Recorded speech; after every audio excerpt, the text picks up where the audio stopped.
Hi everyone, this is Robert. Welcome to The Well-Told Tale. Every week we bring you the finest science fiction and fantasy stories ever written. We return for part 11 of Journey to the Centre of the Earth by Jules Verne, the final episode. Our heroes have found a tunnel marked by the great Arne Saknussemm. Now all they have to do is blast through it and see what lies beyond, the centre of the Earth or elsewhere. We'll soon find out. It's time to pull up a chair, relax and enjoy part 11 of Journey to the Centre of the Earth by Jules Verne. Chapter 41. The Great Explosion and the Rush Down Below. The next day, Thursday, August the 27th, is a well-remembered day in our subterranean journey. It never returns to my memory without sending through me a shudder of horror and a palpitation of the heart. From that hour, we had no further occasion for the exercise of reason or judgment or skill or contrivance. We were henceforth to be hurled along, the playthings of the fierce elements of the deep. At 6, we were afoot. The moment drew near to clear away by blasting through the opposing mass of granite. I begged for the honour of lighting the fuse. This duty done, I was to join my companions on the raft, which had not yet been unloaded. We should then push off as far as we could and avoid the dangers arising from the explosion, the effects of which were not likely to be confined to the rock itself. The fuse was calculated to burn 10 minutes before setting fire to the mine. I therefore had sufficient time to get away from the raft. I prepared to fulfil my task with some anxiety. After a hasty meal, my uncle and the hunter embarked whilst I remained on shore. I was supplied with a lighted lantern to set fire to the fuse. "Now, go," said my uncle, "and return immediately to us." "Don't be uneasy," I replied. "I will not play by the way." I immediately proceeded to the mouth of the tunnel. I opened my lantern. I laid hold of the end of the match. The professor stood, chronometer in hand. "Ready?" he cried. "Aye." "Fire!" I instantly plunged the end of the fuse into the lantern. It spluttered and flamed, and I ran at the top of my speed to the raft. "Come on board quickly and let us push off." Hans, with a vigorous thrust, sent us from the shore. The raft shot 20 fathoms out to sea. It was a moment of intense excitement. The professor was watching the hand of the chronometer. 5 more minutes, he said. 4, 3... My pulse beat half seconds. 2, 1. Down, granite rocks, down with you! What took place at that moment? I believe I did not hear the dull roar of the explosion, but the rocks suddenly assumed a new arrangement. They rent asunder like a curtain. I saw a bottomless pit open on the shore. The sea, lashed into sudden fury, rose up in an enormous billow, on the ridge of which the unhappy raft was uplifted bodily in the air with all its crew and cargo. We all three fell down flat. In less than a second we were in a deep, unfathomable darkness. Then I felt as if not only myself but the raft had no support underneath. I thought it was sinking, but it was not so. I wanted to speak to my uncle, but the roaring of the waves prevented him from hearing even the sound of my voice. In spite of darkness, noise, astonishment, and terror, I then understood what had taken place. On the other side of the blown-up rock was an abyss. The explosion had caused a kind of earthquake in this fissured and abysmal region. A great gulf had opened, and the sea, now changed into a torrent, was hurrying us along into it. I gave myself up for lost. An hour passed away. 2 hours, perhaps, I cannot tell. We clutched at each other to save ourselves from being thrown off the raft. We felt violent shocks whenever we were borne heavily against the craggy projections. Yet these shocks were not very frequent, from which I concluded that the gully was widening. It was no doubt the same road that Saknussemm had taken, but instead of walking peaceably down it, as he had done, we were carrying a whole sea along with us. These ideas, it will be understood, presented themselves to my mind in a vague and undetermined form. I had difficulty in associating any ideas together during this headlong race, which seemed like a vertical descent. To judge by the air which was whistling past me and made a whizzing in my ears, we were moving faster than the fastest express trains. To light a torch under these conditions would have been impossible, and our last electric apparatus had been shattered by the force of the explosion. I was therefore much surprised to see a clear light shining towards me. It lighted up the calm and unmoved countenance of Hans. The skilled huntsman had succeeded in lighting the lantern, and although it flickered so much as to threaten to go out, it threw a fitful light across the awful darkness. I was right in my supposition. It was a wide gallery. The dim light could not show us both its walls at once. The fall of the waters which were carrying us away exceeded that of the swiftest rapids in the American rivers. Its surface seemed composed of a sheaf of arrows hurled with inconceivable force. I cannot convey my impressions by a better comparison. The raft, occasionally seized by an eddy, spun around as it flew along. When it approached the walls of the gallery, I threw on them the light of the lantern, and I could judge somewhat of the velocity of our speed by noticing how the jagged projections of the rocks spun into endless ribbons and bands, so that we seemed confined within a network of shifting lines. I suppose we were running at the rate of 30 leagues an hour. My uncle and I gazed upon each other with haggard eyes, clinging to the stump of the mast, which had snapped asunder at the first shock of our great catastrophe. We kept our backs to the wind, not to be stifled by the rapidity of a movement which no human power could check. Hours passed by. No change in our situation, but a discovery came to complicate matters and make them worse. In seeking to put our cargo into somewhat better order, I found that the greater part of the articles embarked had disappeared at the moment of the explosion, when the sea broke in upon us with such violence. I wanted to know exactly what we had saved, and with the lantern in my hand I began my examination. Of our instruments, none were saved but the compass and the chronometer. Our stock of ropes and ladders was reduced to the bit of cord rolled around the stump of the mast. Not a spade, not a pickaxe, not a hammer was left us, and, irreparable disaster, we had only 1 day's provisions left. I searched every nook and corner, every crack and cranny in the raft. There was nothing. Our provisions were reduced to 1 bit of salt meat and a few biscuits. I stared at our failing supplies stupidly. I refused to take in the gravity of our loss, and yet what was the use of troubling myself? If we had provisions enough for months, how could we get out of the abyss into which we were being hauled by an irresistible torrent? Why should we fear the horrors of famine when death was swooping down upon us in a multitude of other forms? Would there be time left to die of starvation? Yet, by an inexplicable play of the imagination, I forgot my present dangers to contemplate the threatening future. Was there any chance of escaping from the fury of this impetuous torrent and of returning to the surface of the globe? I could not form the slightest conjecture how or when, but 1 chance in 1,000 or 10,000 is still a chance, whilst death from starvation would leave us not the smallest hope in the world. The thought came into my mind to declare the whole truth to my uncle, to show him the dreadful straits to which we were reduced, and to calculate how long we might yet expect to live. But I had the courage to preserve silence. I wished to leave him cool and self-possessed. At that moment, the light from our lantern began to sink little by little, and then went out entirely. The wick had burned itself out. Black night reigned again, and there was no hope left of being able to dissipate the palpable darkness. We had yet a torch left, but we could not have kept it alight. Then, like a child, I closed my eyes firmly, not to see the darkness. After a considerable lapse of time, our speed redoubled. I could perceive it by the sharpness of the currents that blew past my face.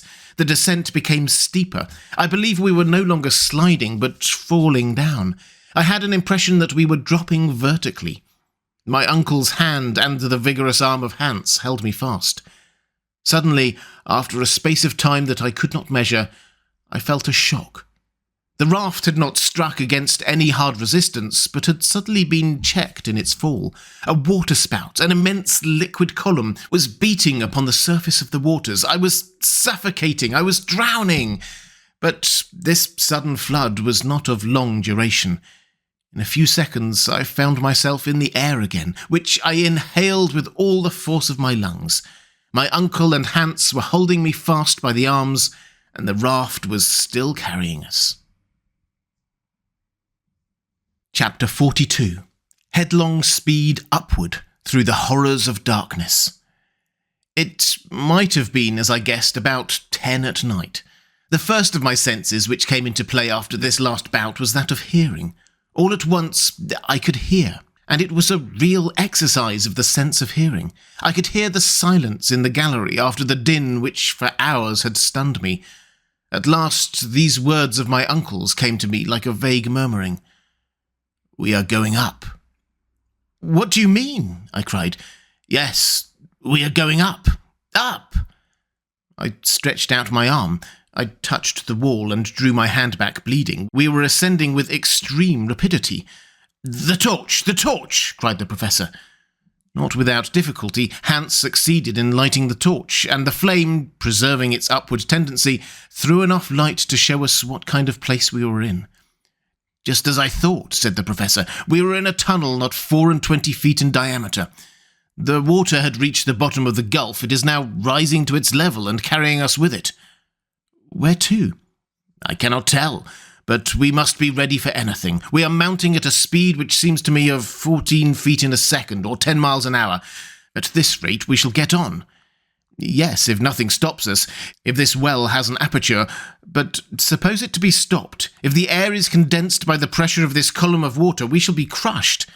"Axel," replied the professor with perfect coolness, "our situation is almost desperate, but there are some chances of deliverance, and it is these that I am considering. If at every instant we may perish, so at every instant we may be saved. Let us then be prepared to seize upon the smallest advantage." "But what shall we do now?" "Recruit our strength by eating." At these words I fixed a haggard eye upon my uncle. That which I had been so willing to confess at last had to be told. "Eat, did you say?" "Yes, at once." The professor added a few words in Danish, but Hans shook his head mournfully. "What?" cried my uncle. "Have we lost our provisions?" "Yes, here is all that we have left. 1 bit of salt meat for the 3. My uncle stared at me as if he could not understand. "Well," said I, "do you think we have any chance of being saved?" My question was unanswered. An hour passed away. I began to feel the pangs of a violent hunger. My companions were suffering too, and not one of us dared touch this wretched remnant of our goodly store.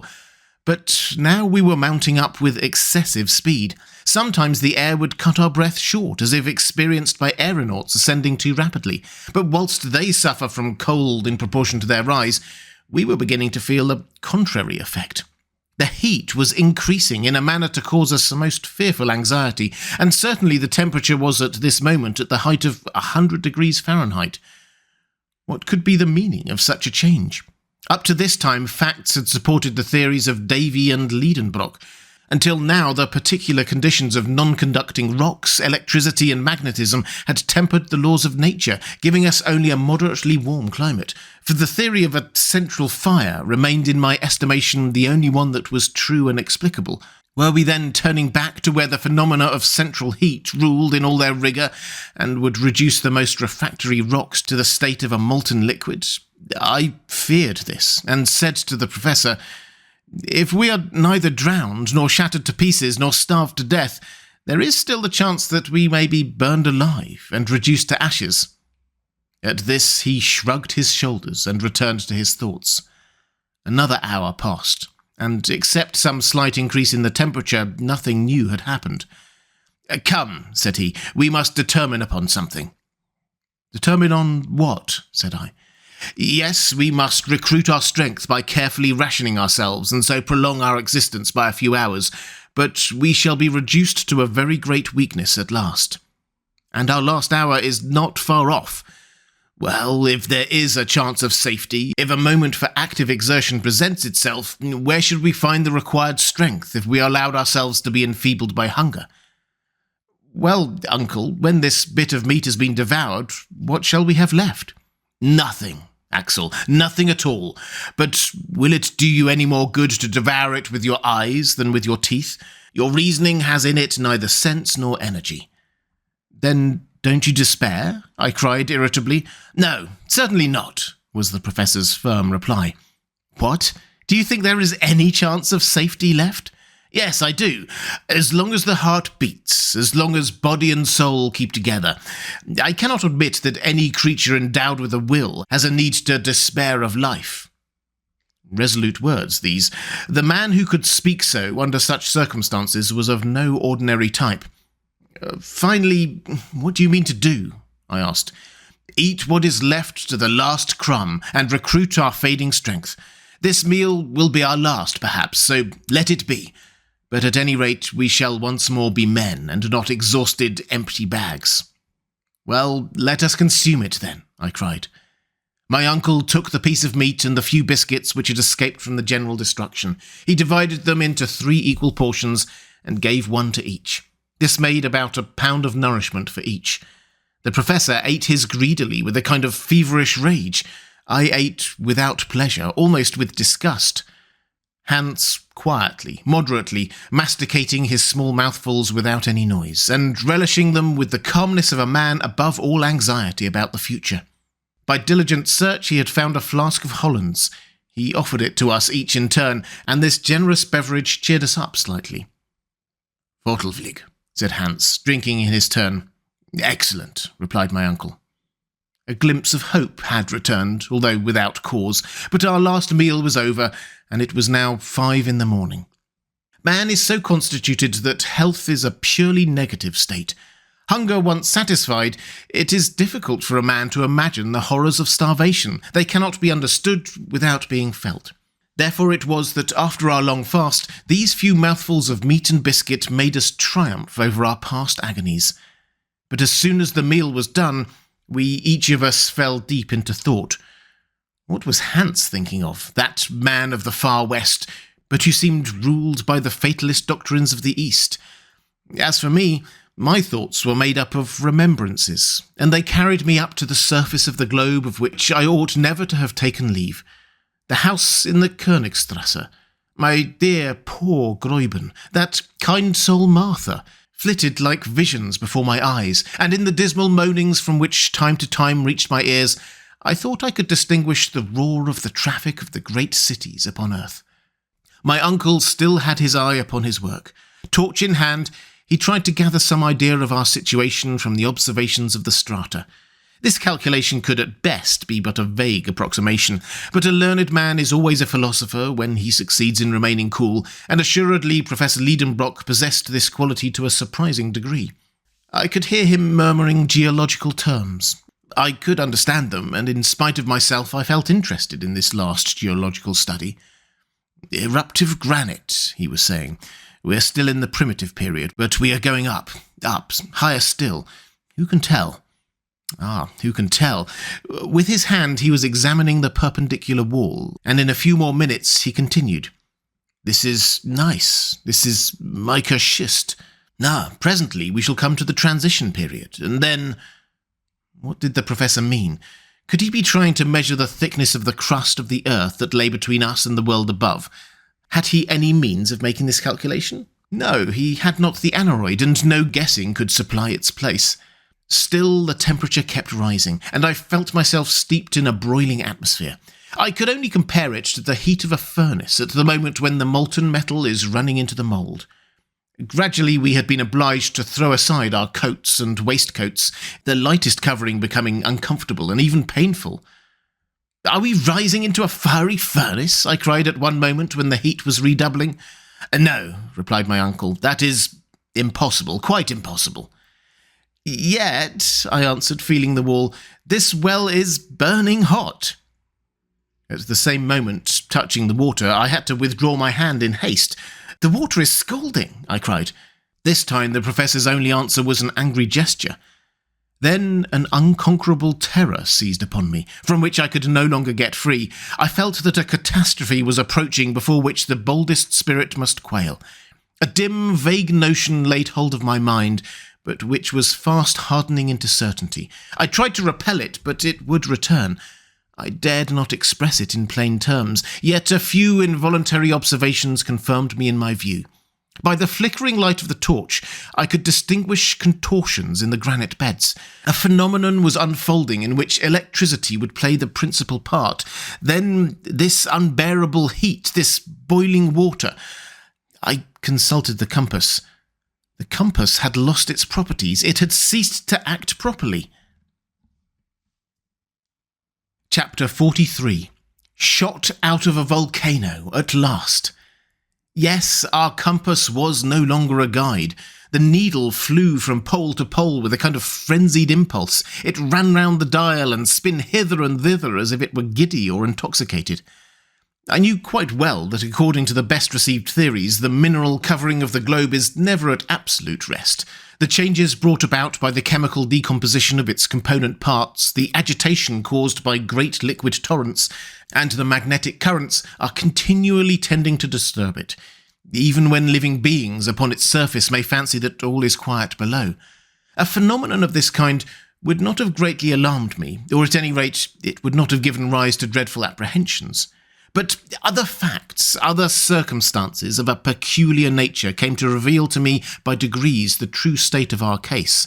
There came incessant and continuous explosions. I could only compare them to the loud rattle of a long train of chariots driven at full speed over the stones, or a roar of unintermitting thunder. Then the discorded compass, thrown out of gear by the electric currents, confirmed me in a growing conviction.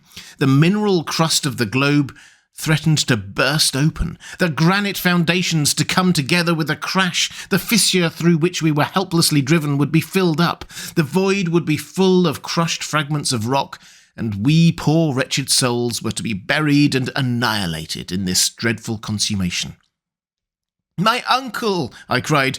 "We are lost now, utterly lost!" "What are you in a fright about now?" was the calm rejoinder. "What is the matter with you?" "The matter? Look at these quaking walls. Look at those shivering rocks. Don't you feel the burning heat? Don't you see how water boils and bubbles? Are you blind to the dense vapours and steam growing thicker and denser every minute? See this agitated compass needle. It is an earthquake that is threatening us." My undaunted uncle calmly shook his head. "Do you think," said he, "an earthquake is coming?" "I do." "Well, I think you are mistaken." "What? Don't you recognize the symptoms?" "Of an earthquake? No. I am looking out for something better." "What can you mean? Explain." "It is an eruption, Axel." "An eruption? Do you mean to affirm that we are running up the shaft of a volcano?" "I believe we are," said the indomitable professor with an air of perfect self-possession, "and it is the best thing that could possibly happen to us under our circumstances." Best thing? Was my uncle stark mad? What did the man mean? And what was the use of saying facetious things at a time like this? "What?" I shouted. "Are we being taken up in an eruption?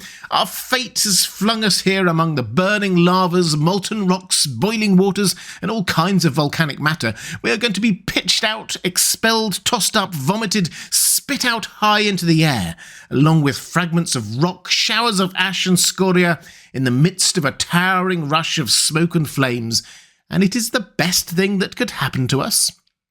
"Yes," replied the professor, eyeing me over his spectacles. "I don't see any other way of reaching the surface of the earth."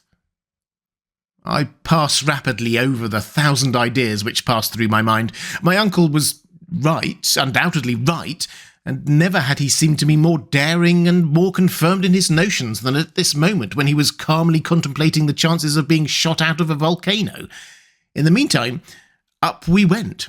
The night passed away in continual ascent. The din and uproar around us became more and more intensified. I was stifled and stunned. I thought my last hour was approaching. And yet imagination is such a strong thing that even in this supreme hour I was occupied with strange and almost childish speculations. But I was the victim, not the master of my own thoughts. It was very evident that we were being hurried upwards upon the crest of a wave of eruption. Beneath our raft were boiling waters, and under these the more sluggish lava was working its way up in a heated mass, together with shoals of fragments of rock, which when they arrived at the crater would be dispersed in all directions, high and low. We were imprisoned in the shaft or chimney of some volcano. There was no room to doubt of that. But this time, instead of Schneefell, an extinct volcano, we were inside one in full activity. I wondered, therefore, where could this mountain be, and in what part of the world were we to be shot out? I made no doubt that it would be in some northern region. Before its disorder set in, the needle had never deviated from that direction. From Cape Saknussemm we had been carried due north for hundreds of leagues. Were we under Iceland again? Were we destined to be thrown up out of Hekla, or by which of the 7 other fiery craters on that island? With a radius of 500 leagues to the west, I remembered under this parallel of latitude only the imperfectly known volcanoes of the northeast coast of America. To the east, there was only the one on the 80th degree of north latitude, the Esk in Jan Mayen Island, not far from Spitsbergen. Certainly there was no lack of craters, and there were some capacious enough to throw out a whole army, but I wanted to know which of them was to serve us for an exit from the inner world. Towards morning, the ascending movement became accelerated. If the heat increased instead of diminishing as we approached nearer to the surface of the globe, this effect was due to local causes alone, and those volcanic.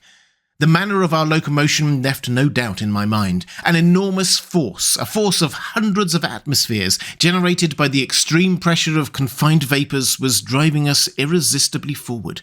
But to what numberless dangers it exposed us! Soon lurid lights began to penetrate the vertical gallery, which widened as we went up. Right and left I could see deep channels, like huge tunnels out of which escaped dense volumes of smoke. Tongues of fire lapped the walls, which crackled and sputtered under the intense heat. "See! See, my uncle!" I cried. "Well, those are only sulphureous flames and vapours, which one must expect to see in an eruption. They're quite natural. But suppose they should wrap us around?" "But they won't wrap us round." "But we shall be stifled." "We shall not be stifled at all. The gallery is widening, and if it becomes necessary, we shall abandon the raft and creep into a crevice." "But the water, the rising water."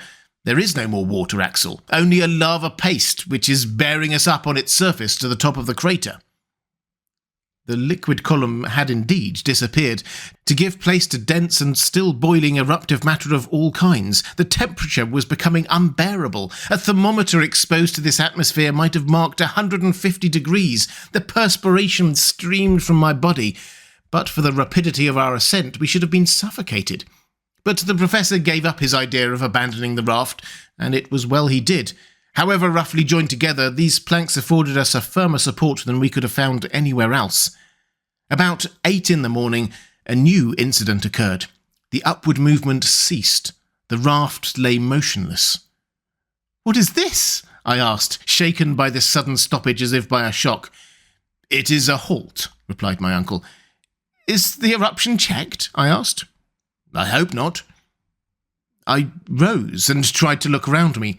Perhaps the raft itself, stopped in its course by a projection, was staying the volcanic torrent.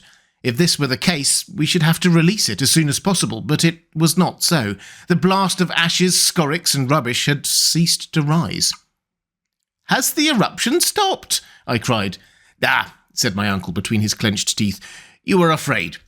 But don't alarm yourself. This lull cannot last long. It has now lasted 5 minutes, and in a short time we shall resume our journey to the mouth of the crater." As he spoke, the professor continued to consult his chronometer, and he was again right in his prognostications. The raft was soon hurried and driven forward with a rapid but irregular movement, which lasted about 10 minutes and then stopped again. "Very good," said my uncle. "In 10 minutes more we shall be off again, for our present business lies with an intermittent volcano. It gives us time now and then to take a breath." This was perfectly true. When the 10 minutes were over, we started off again, with renewed and increased speed. We were obliged to lay fast hold of the planks of the raft not to be thrown off. Then the paroxysm was over. I have since reflected upon this singular phenomenon without being able to explain it. At any rate, it was clear that we were not in the main shaft of the volcano, but in a lateral gallery, where there were felt recurrent tunes of reaction. How often this operation was repeated, I cannot say. All I know is that at each fresh impulse we were hurled forward with a greatly increased force, and we seemed as if we were mere projectiles. During the short halts we were stifled with the heat, Whilst we were being projected forward, the hot air almost stopped my breath. I thought for a moment how delightful it would be to find myself carried suddenly into the Arctic regions with the cold 30 degrees below the freezing point. My overheated brain conjured up visions of white plains of cool snow, where I might roll and allay my feverish heat. Little by little, my brain, weakened by so many constantly repeated shocks, seemed to be giving way altogether. But for the strong arm of Hans, I should more than once have had my head broken against the granite roof of our burning dungeon. I therefore have no exact recollection of what took place during the following hours. I have a confused impression left of continuous explosions, loud detonations, a general shaking of the rocks all around us, and of a spinning movement with which our raft was once whirled helplessly round. It rocked upon the lava torrent amidst a dense fall of ashes. Snorting flames darted their fiery tongues at us. There were wild, fierce puffs of stormy wind from below, resembling the blasts of vast iron furnaces blowing all at one time. And I caught a glimpse of the figure of Hans lighted up by the fire, and all the feeling I had left was just what I imagine must be the feeling of an unhappy criminal, doomed to be blown away alive from the mouth of a cannon, just before the trigger is pulled, and the flying limbs and rags of flesh and skin fill the quivering air and spatter the blood-stained ground. Chapter 44. Sunny Lands in the Blue Mediterranean. When I opened my eyes again, I felt myself grasped by the belt with the strong hand of our guide. With the other arm he supported my uncle. I was not seriously hurt, but I was shaken and bruised and battered all over. I found myself lying on the sloping side of a mountain, only 2 yards from a gaping gulf, which would have swallowed me up had I leaned at all that way. Hans had saved me from death, whilst I lay rolling on the edge of the crater. "Where are we?" asked my uncle irascibly, as if he felt much injured by being landed upon the earth again. The hunter shook his head in a token of complete ignorance. "Is it Iceland?" I asked. "No," replied Hans. "What? Not Iceland?" cried the professor. "Hans must be mistaken," I said, raising myself up.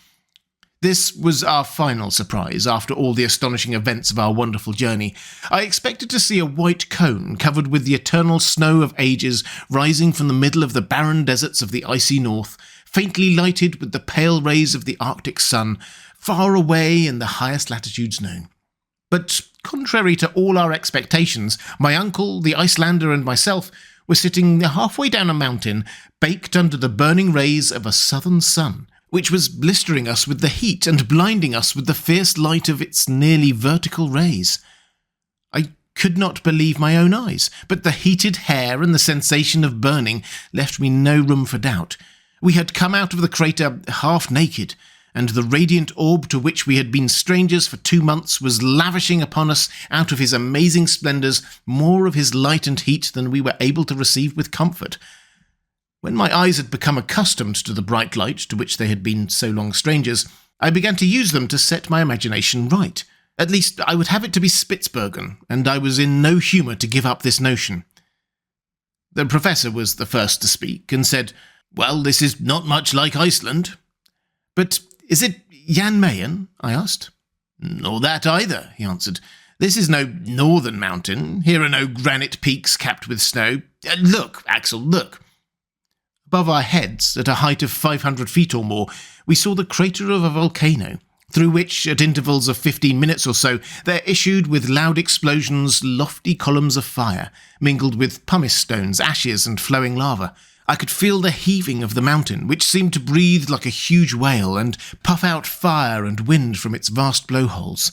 Beneath, down a pretty steep declivity, ran streams of lava for 800 or 900 feet, giving the mountain a height of about 1,300 or 1,400 feet.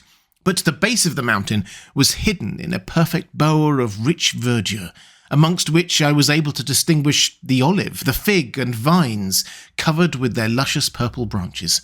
I was forced to confess that there was nothing Arctic here.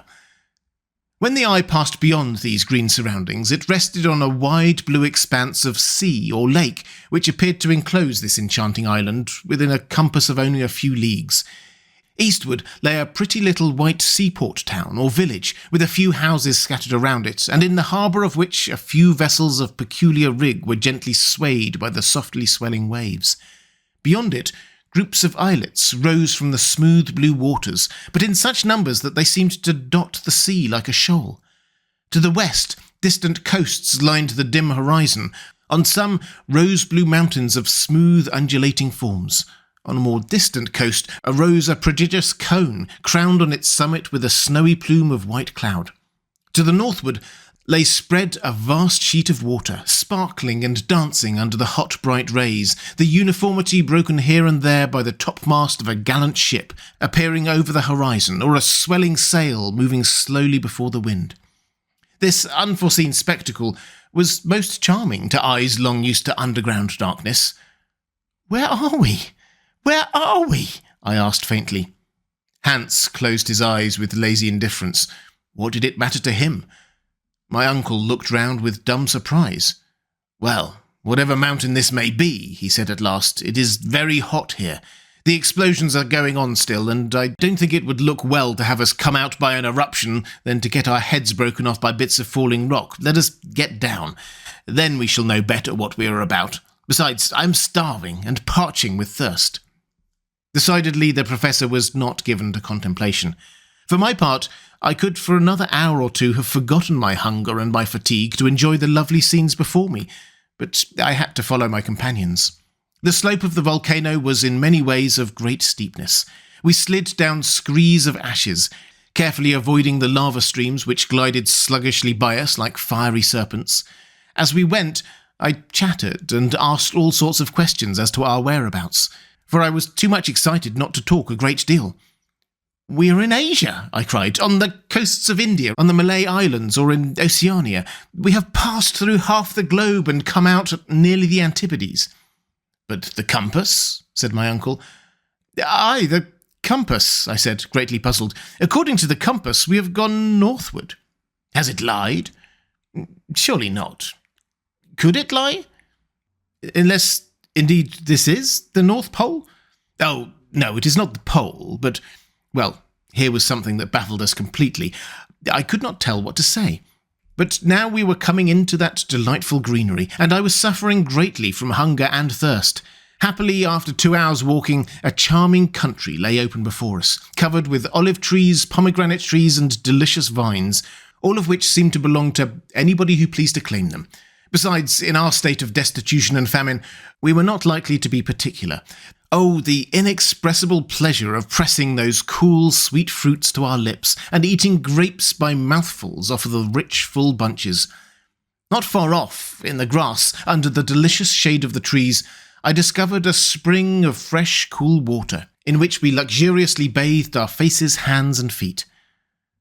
Whilst we were thus enjoying the sweets of repose, a child appeared out of a grove of olive trees. "Ah," I cried, "here is an inhabitant of this happy land." It was but a poor boy, miserably ill-clad, a sufferer from poverty, and our aspect seemed to alarm him a great deal. In fact, only half-clothed, with ragged hair and beards, we were a suspicious-looking party, and if the people of the country knew anything about thieves, we were very likely to frighten them. Just as the poor little wretch was going to take to his heels, Hans caught hold of him and brought him to us, kicking and struggling. My uncle began to encourage him as well as he could, and said to him in good German, "Was heißt diesen Berg, mein Nablein? Sage mir geschwind?" "What is this mountain called, my little friend?" The child made no answer. "Very well," said my uncle. "I infer that we are not in Germany." He put the same question in English. We got no further forward. I was a good deal puzzled. "Is the child dumb?" cried the professor, who, proud of his knowledge of many languages, now tried French. "Comment appelle-on cette montagne, mon enfant?" Silence still. "Now let us try Italian," said my uncle, and he said, "Dove noi siamo?" "Yes, where are we?" I impatiently repeated, but there was no answer still. "Will you speak when you are told?" exclaimed my uncle, shaking the urchin by the ears. "Come si noma questa isola?" "Stromboli," replied the little herd boy, slipping out of Hans's hands and scudding into the plain across the olive trees. We were hardly thinking of that. Stromboli! What an effect this unexpected name produced upon my mind. We were in the midst of the Mediterranean Sea, on an island of the Aeolian archipelago, in the ancient Strongyle, where Aeolus kept the winds and the storms chained up to be let loose at his will. And those distant blue mountains in the east were the mountains of Calabria, and that threatening volcano far away to the south was the fierce Etna. Stromboli? Stromboli? I repeated. My uncle kept time to my exclamations with hands and feet, as well as with words. We seemed to be chanting in chorus. What a journey we had accomplished! How marvellous! Having entered by one volcano, we had issued out of another, more than 2,000 miles from Snæfell and from that barren, faraway Iceland. The strange chances of our expedition had carried us into the heart of the fairest region in the world. We had exchanged the bleak regions of perpetual snow and of impenetrable barriers of ice for those of brightness and the rich hues of all glorious things. We had left over our heads the murky sky and cold fogs of the frigid zone to revel under the azure sky of Italy. After our delicious repasts of fruits and cold, clear water, we set off again to reach the port of Stromboli. It would not have been wise to tell how we came there. The superstitious Italians would have set us down for fire devils vomited out of hell, so we presented ourselves in the humble guise of shipwrecked mariners. It was not so glorious, but it was safer. On my way, I could hear my uncle murmuring, "But the compass, that compass, it pointed due north. How are we to explain that fact?" "My opinion is," I replied disdainfully, "that it is best not to explain it. That is the easiest way to shelve the difficulty." "Indeed, sir. The occupant at a professorial chair at the Johanneum unable to explain the reason of a cosmical phenomenon. Why, that would be simply disgraceful." And as he spoke, my uncle, half undressed, in rags, a perfect scarecrow with his leathern belt around him, settling his spectacles upon his nose and looking learned and imposing, was himself again, the terrible German professor of mineralogy. 1 hour after we had left the Grove of Olives, we arrived at the little port of San Vincenzo, where Hans claimed his 13 weeks' wages, which was counted out to him with a hearty shaking of hands all round. At that moment, if he did not share our natural emotion, at least his countenance expanded in a manner very unusual with him, and while with the ends of his fingers he lightly pressed our hands, I believe he smiled. Chapter 45. All's well that ends well. Such is the conclusion of a history which I cannot expect everyone to believe, for some people will believe nothing against the testimony of their own experience. However, I am indifferent to their incredulity, and they may believe as much or as little as they please. The Stromboliotes received us kindly as shipwrecked mariners. They gave us food and clothing. After waiting 48 hours, on the 31st of August, a small craft took us to Messina, where a few days' rest completely removed the effect of our fatigues.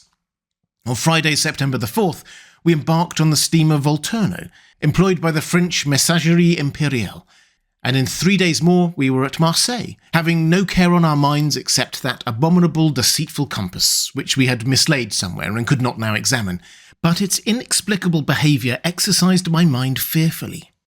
On the 9th of September, in the evening, we arrived at Hamburg.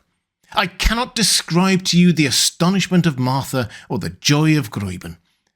"Now you are a hero, Axel," said to me by my blushing fiancée, my betrothed.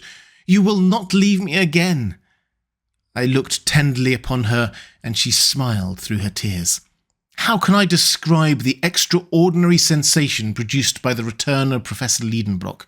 Thanks to Martha's tattling, the news that the professor had gone to discover a way to the centre of the earth had spread over the whole civilized world. People refused to believe it, and when they saw him, they would not believe him any the more.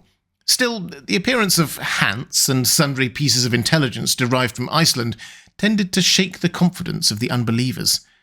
Then my uncle became a great man, and I was now the nephew of a great man, which is not a privilege to be despised.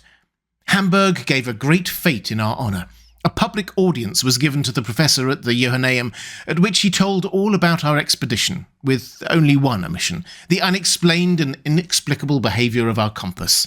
On the same day, with much state, He deposited in the archives of the city the now famous document of Saknussemm, and expressed his regret that circumstances over which he had no control had prevented him from following to the very centre of the earth the track of the learned Icelander. He was modest, notwithstanding his glory, and he was all the more famous for his humility.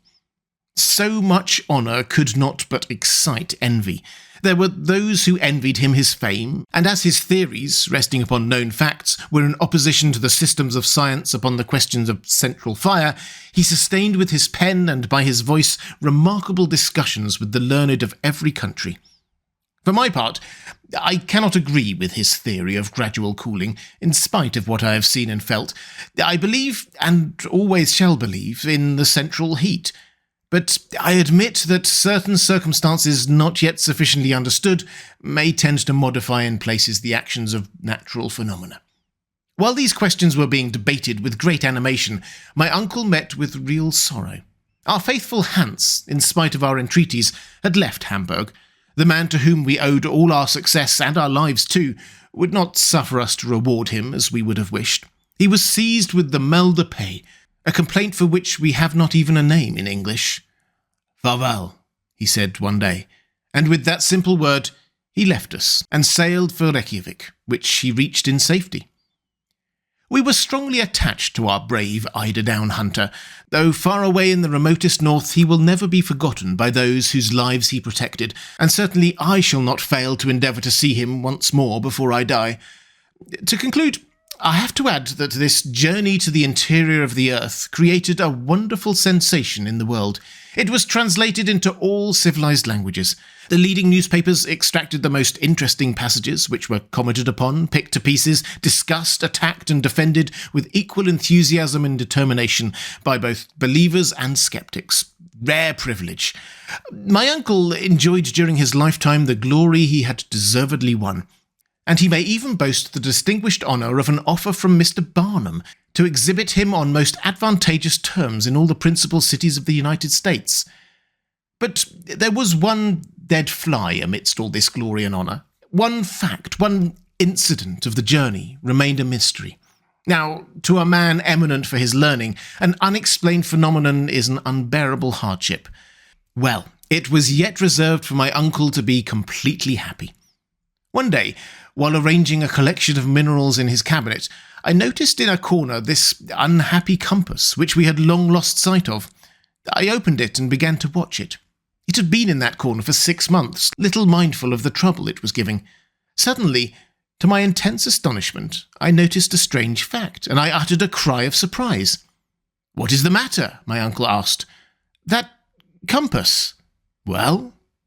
"See, its poles are reversed." "Reversed? Yes, they point the wrong way." My uncle looked. He compared, and the house shook with his triumphant leap of exultation. A light broke in upon his spirit and mine. "See there," he cried as soon as he was able to speak. "After our arrival at Cape Saknussemm, the north pole of the needle of this confounded compass began to point south instead of north. Evidently. Here, then, is the explanation of our mistake. By what phenomenon could have caused this reversal of the poles?" "The reason is evident, uncle." "Tell me, then, Axel." "During the electric storm on the Liedenbrock Sea, that ball of fire which magnetized all the iron on board reversed the poles of our magnet." "Aha! Aha!" shouted the professor with a loud laugh. "So it was just an electric joke." From that day forth, the professor was the most glorious of savants, and I was the happiest of men. For my pretty Volondaise, resigning her place as ward, took her position in the old house on the Königstrasse in the double capacity of niece to my uncle and wife to a certain happy youth. What is the need of adding that the illustrious Otto Liedenbrock, corresponding member of all the scientific, geographical, and mineralogical societies of all the civilized world, was now her uncle and mine.